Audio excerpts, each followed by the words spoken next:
ditawari mainan baru. Menantu bab 13. Baiklah kalau Bapak ingin tahu banget, meja balkon letaknya ada di sana. Tangan pramusaji itu menunjuk arah samping kiri Igo, tapi wajahnya memandang ke arah lain sambil berusaha menahan tawa.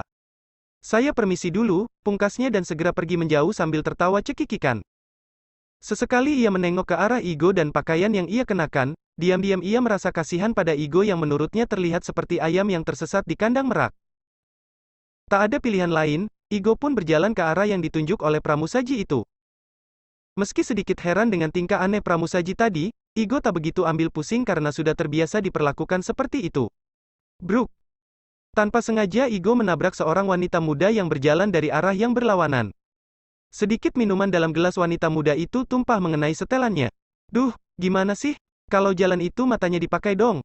Wanita itu mengipasi bajunya yang basah dengan tas tangan yang berwarna senada dengan bajunya. Maaf, Mbak, hanya itu yang bisa Igo ucapkan. Dasar bego, selesai memaki Igo, wanita muda itu langsung pergi dengan terburu-buru tanpa menjawab permintaan maaf dari Igo. Igo menarik napas panjang dan kembali berjalan menuju arah yang tadi ditunjukkan oleh pramusaji dengan lebih berhati-hati. Benar juga, di hadapannya tertulis besar-besar dengan huruf berwarna keemasan, Private Balcony. Pantas saja pramusaji tadi tertawa, sebab ternyata meja balkon yang dipesan Pak Danang bukan hanya sebuah meja, tapi sebuah ruang pribadi di balkon restoran. Balkon eksklusif yang menghadap langsung ke pemandangan kota dengan segala kesibukannya. Igo membuka pintu balkon dan semua kepala langsung menoleh kepadanya. Serentak semua orang di dalam ruangan itu berdiri, menghampiri Igo dan menyalaminya. Mas Diego, lama tidak berjumpa, Pak Danang menjabat erat tangan Igo dan menuntunnya untuk duduk di kepala meja. Mas, maaf. Sebentar lagi akan segera kita mulai, tapi saya perlu menunggu Maudi dulu. Berkas saya dibawa sama dia soalnya. Maudi siapa, Pak? Staf baru? Tanya Igo pada Pak Danang, karena seingatnya staf inti Moreno Land tidak ada yang bernama Maudi. Putri saya, Mas. Hehe. Masih magang. Biar sekalian belajar cara cari uang. Biar tahu juga bagaimana bapaknya kerja buat dia selama ini. Oke, tidak apa-apa. Saya juga tidak sedang buru-buru. Setelah semua orang menyalami Igo, obrolan menjadi lebih santai. Beberapa pramusaji masuk ke ruangan mengantar minuman dan makanan kecil. Beberapa saat kemudian seorang wanita muda dengan baju setelah datang memasuki ruangan. Maudi, akhirnya. Pak Danang langsung menyambut putrinya. Lama amat parkir mobil doang. Penuh apa gimana parkirannya? Nggak penuh, kan aku parkir di bagian VIP. Tadi ada pria muda ceroboh yang nabrak aku di lobi restoran. Hah? Ceroboh gimana? Ya ceroboh. Kayak orang bego gitu, jalan tapi matanya jelalatan kemana-mana. Aku ditabrak sampai minuman aku tumpah kena baju. Terpaksa aku ke toilet dulu buat ngeringin bagian yang basah. Maudi terlihat emosi sekali karena orang itu telah membuatnya terlambat untuk acara rapat pertamanya dengan pimpinan sehingga ia lupa memelankan suaranya saat berbicara. Seluruh ruangan mendadak sunyi dan semua orang memandang pada sosok Maudi. Gadis muda dengan rambut lurus sepunggung yang tergerai bebas. Dengan tubuh dibalut setelan trendy berwarna hijau lumut yang membuat kulit putihnya terlihat menyala. Maudi mewarisi alis tebal ayahnya, tapi wajahnya memiliki aksen lembut dan rupawan yang kemungkinan diwarisi dari ibunya. Maudi mengedarkan pandangan ke seluruh ruangan dan terperanjat saat melihat pria muda yang tadi menabraknya juga ada di dalam ruangan privat itu. Setelah terkejut sebentar, Maudi langsung menunjuk pada pria dengan pakaian paling sederhana di dalam ruangan yang tak lain adalah Igo. Tuh dia orang yang tadi nabrak aku. Kok bisa sih orang macam dia sampai di sini? Ucap Maudi sambil mengacungkan telunjuknya pada Igo. Seketika wajah Pak Danang pucat pasi. Sementara staf lain terlihat ngeri menunggu reaksi dari Igo yang terkenal sebagai pimpinan yang tegas dan berdarah dingin. Set. Itu Pak Diego, bisik Pak Danang pada putrinya gemas. Perlahan Maudi menurunkan tangannya dengan muka tertunduk. Wajahnya terlihat merah padam, semburat merah itu menyebar sampai ke telinga. Maaf, Pak, saya, ucap Maudi dengan suara bergetar. Sudah, lupakan saja, apa sudah bisa kita mulai sekarang rapatnya, Pak Danang? Baik, mari segera kita mulai. Pak Danang yang biasanya selalu cekatan dan berwibawa, jadi gagap karena kesalahan yang tadi dilakukan putrinya. Langsung siapkan laporannya, desis Pak Danang pada Maudi. Tidak sampai setengah jam, rapat sudah selesai dan dilanjutkan dengan acara makan. Selama makan, Pak Danang tak henti-henti melirik pada Igo. Meski tadi Igo bilang tidak apa-apa, tapi tetap saja Pak Danang takut kalau kesalahan kecil ini bisa mengakibatkan reputasi yang ia bangun selama ini jadi buruk. Selesai makan, acara diisi dengan mengobrol santai. Igo bangkit dari kursi dan membawa gelas minumannya ke tepi balkon. Sambil melihat kendaraan dan manusia yang hilir mudik di luar sana, Igo menyesap teh chamomile dalam cangkir porselin di tangannya. Pak Danang datang mendekatinya, "Mas Diego, maaf ya banget ya masalah yang tadi. Putri saya sungguh tidak tahu bahwa yang menabraknya itu adalah Mas Diego. Tidak apa-apa Pak, saya sudah maafin kok. Lagian tadi Maudi bagus kok bawain presentasinya." "Saya puas," jawab Igo santai sambil tetap memandang ke arah luar. Melihat gelagat Igo, Pak Danang jadi semakin percaya diri dan membuatnya melambungkan harapan andai saja Igo mau menjadi menantunya. "Baik, terima kasih, Mas. Sebenarnya, saya ingin merekomendasikan Maudi sebagai sekretaris pribadi Mas Diego bila Mas berkenan." Hehe, selesai berkata begitu, Pak Danang langsung meneguk minuman dari dalam gelasnya banyak-banyak. Pipinya terlihat sedikit memerah. "Oh, terima kasih. Tapi untuk saat ini saya masih belum memerlukan seorang sekretaris pribadi." "Oh iya, tidak apa-apa. Saya hanya mau Mas Diego tahu, kalau Maudi akan siap kapanpun Mas Diego membutuhkannya." Hehe, acara siang itu berakhir saat matahari sudah mulai turun. Pak Danang terus merendengi Igo. Saat Igo bersiap untuk pulang, Pak Danang langsung menawarkan Maudi untuk mengantarnya. "Mas Diego pulang kemana?" "Ke rumah." "Kenapa?" "Iya ke rumah." "Hehe, maksud saya arah rumahnya kemana?" "Panglima Polim." "Oh, kebetulan Maudi juga mau ke arah sana. Sekalian saja, Mas Diego biar diantar sama Maudi." Igo melirik ke arah Maudi yang tengah mengobrol dengan staf lain. Maudi berdiri membelakanginya, menampakkan betisnya yang mulus, langsing, dan terawat. Diam-diam Pak Danang memperhatikan arah pandangan Igo. Igo masih juga belum menjawab tawaran Pak Danang. "Baiklah, saya akan memberitahu Maudi bahwa Mas Diego akan pulang bareng sama dia," putus Pak Danang dengan semena-mena. "Tapi, Pak..." "Tenang, Mas. Anggap saja ini sebagai permintaan maaf dari kami." Bersambung.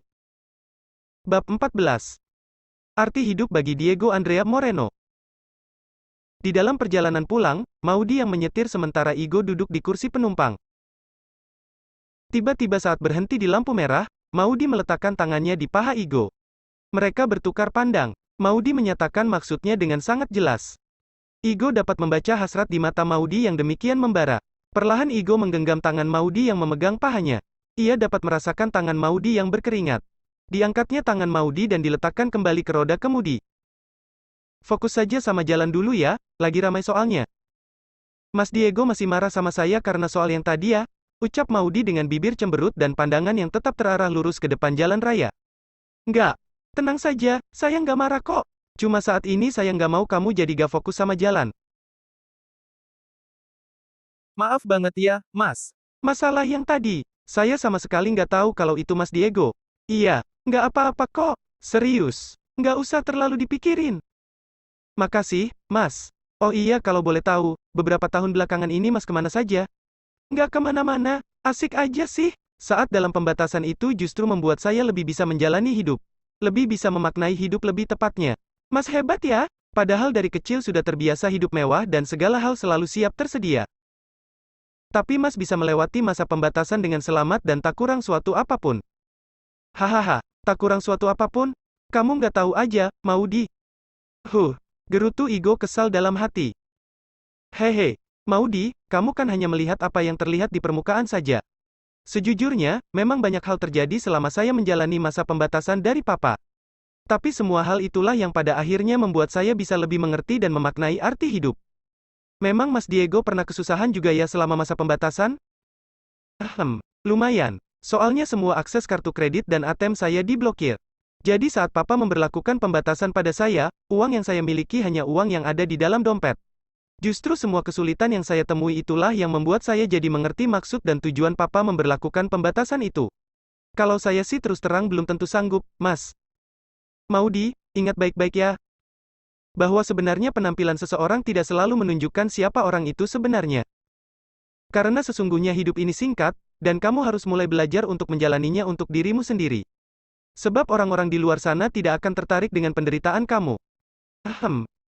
Nikmati hidup kamu selagi kamu bisa. Hidup hanya sekali."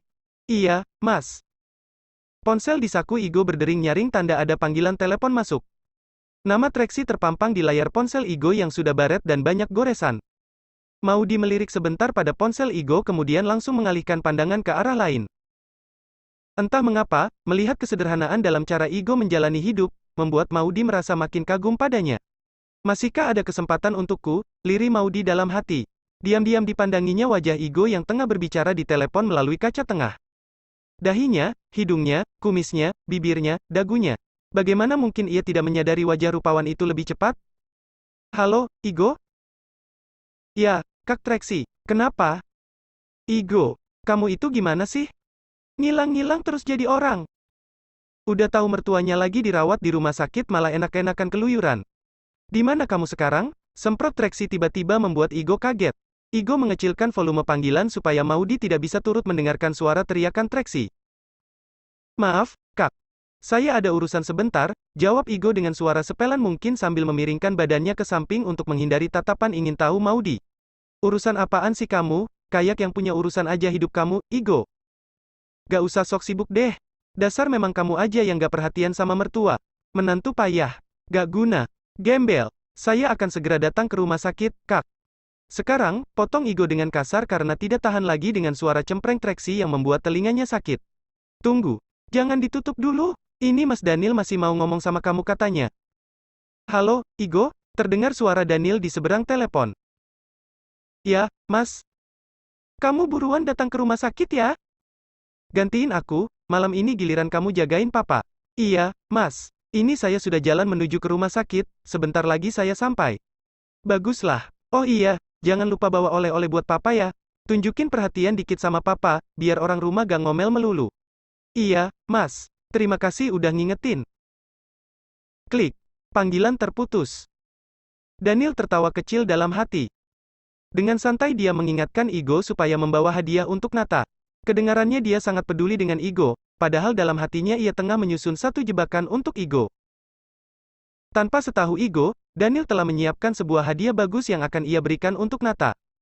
Dia sangat percaya bahwa hadiah yang telah ia beli pasti lebih bagus dari apapun yang akan Igo beli. Dengan demikian, Nata akan semakin menyayangi Daniel karena telah memberikan hadiah yang lebih bagus dari yang Igo berikan. Maudi. Saya tidak jadi pulang ke rumah. Kita langsung ke rumah sakit Bina Mitra saja ya, pinta Igo pada Maudi. Maaf ngerepotin. Baik, Mas. Maudi memutar arah menuju rumah sakit Bina Mitra. Siapa yang sedang dirawat, Mas? Mertua saya. Kemarin kena serangan jantung. Jadi Mas Igo sudah menikah? Sudah, hehe.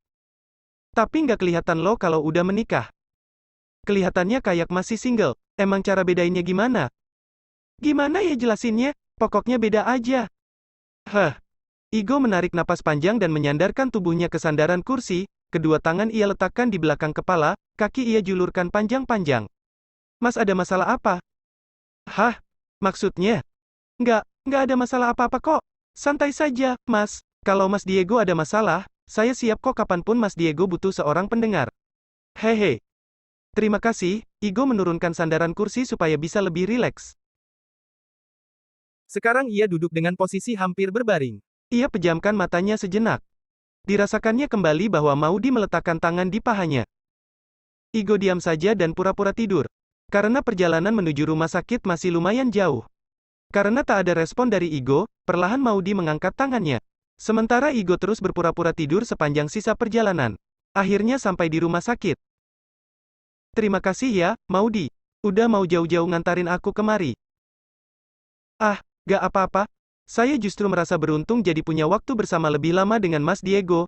Maudi mengedipkan sebelah matanya menggoda. Oh, iya, ini teripangnya, Mas. Hampir aja lupa. Oh iya, aku langsung masuk gak apa-apa ya? Oke, saya juga mau langsung pulang. Maudi pun menginjak gas mobilnya meninggalkan Igo di depan rumah sakit. Igo melangkah seorang diri ke dalam rumah sakit, dengan teripang di tangannya. Teripang hadiah dari Pak Aryo yang sebenarnya dia pesan khusus untuk Igo. Teripang impor dari Jepang seharga 50 juta dengan banyak duri-duri yang memenuhi kulitnya. Bersambung.